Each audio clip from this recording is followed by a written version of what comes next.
Next, though, Saudi Arabia is sending additional troops to its eastern region of Qatif for the government fearing riots. Public anger is rising in the area, with reports of more marches planned in support of 2 local activists that were killed in a rally on Sunday.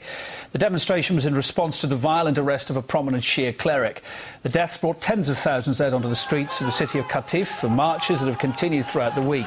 Discontent's fuelled by lack of political and civil freedoms and ongoing detentions of dissidents. That clampdown's been ignored, though, by the West largely, which unconditionally supports the regime. Let's speak to Dan Glazebrook. He's a political analyst from the UK. He's joining us on the line live now to get some thoughts about it. Hi, Dan. Why the need for the army to be deployed in a place where, what we've seen so far at least, were unarmed protests? Well, everything I think that happens at this point in the whole region, actually, in the Middle East, particularly in places like Saudi Arabia, has to be understood in the context of preparation for war against Iran. What they're trying to do is secure the regional environment for facilitating a war against Iran with minimal repercussions for Western interests in the region. So what this means is not only knocking out states that are allied with Iran, such as Syria, or if they can't knock them out and take out the regime, then destabilizing them, putting them out of the picture that way as far as possible, doing that to states that are allied with Iran, but also in terms of kind of repressing and keeping down and disempowering the Shia population, because until Iran gets its own nuclear weapon, and Godspeed that day, frankly, because that's the only real deterrent that would stop this next round of warmongering that they're planning. Until that day, the real deterrent against an attack on Iran is the great fear that the Shia populations, especially across the region, will rise up, will attack Western and Zionist interests in the region. So this is the real deterrent. This is actually what's been holding them back. They tried to crush Hezbollah in 2006 through Israel, and that failed. They're trying to crush Syria at the moment, and now we see in Bahrain and Saudi Arabia attacks on the Syrian on the Shia population there.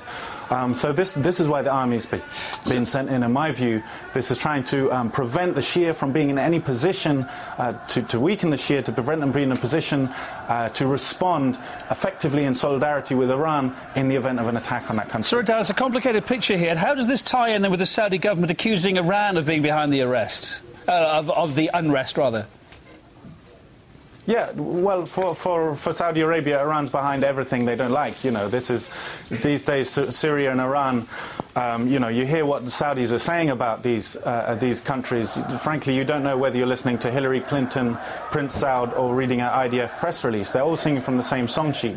And what's interesting as well is that Saudi Arabia has really dropped any pretense of being an anti-Zionist kind of regime. Any kind of words or action against Israel is just dead now. They're promoting this idea that Iran is the #1 enemy, Iran's the cause of all the problems in the Middle East, which is ridiculous in the last 10 years, especially when you've had US-British occupation that's destroyed Iraq, cost 1 million lives.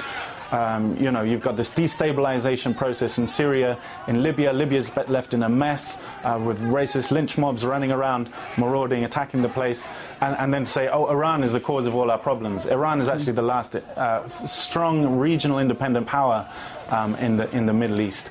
And Saudi Arabia is, of course, just trying to shift the blame. It's doing the bidding of its imperialist masters in the US and Britain, frankly. Of course, on the face of it, the US is Saudi Arabia's top ally, but America is also the self-proclaimed global crusader of democracy. How does all that add up? Well, it adds up, really. I mean, in the picture that I've shown, there's no love of democracy. We've seen that we've seen that all over the Middle East. Frankly, it's only a few totally deluded people in the West, really, that believe Western foreign policy in the Middle East has anything to do with supporting democracy. Saudi Arabia is a monarchical dictatorship. Bahrain's a monarchical dictatorship.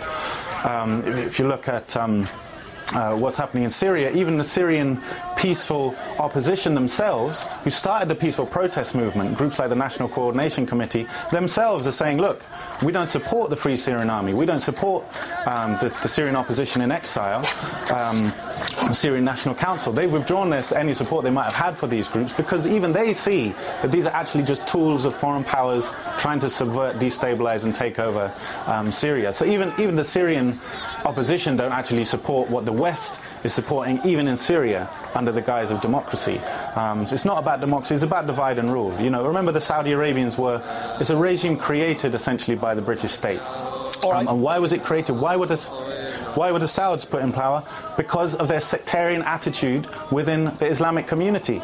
They would much prefer Sunni and Shias divided than united against them. And especially since the united opposition against the occupation of Iraq, they've tried to sow discontent there. They're trying to sow it elsewhere as well. Dan, we could talk really about this all night. I'm afraid time's against us. So is on news channels, isn't it? Dan Glazebrook, independent political analyst from the UK. Thanks for your thoughts.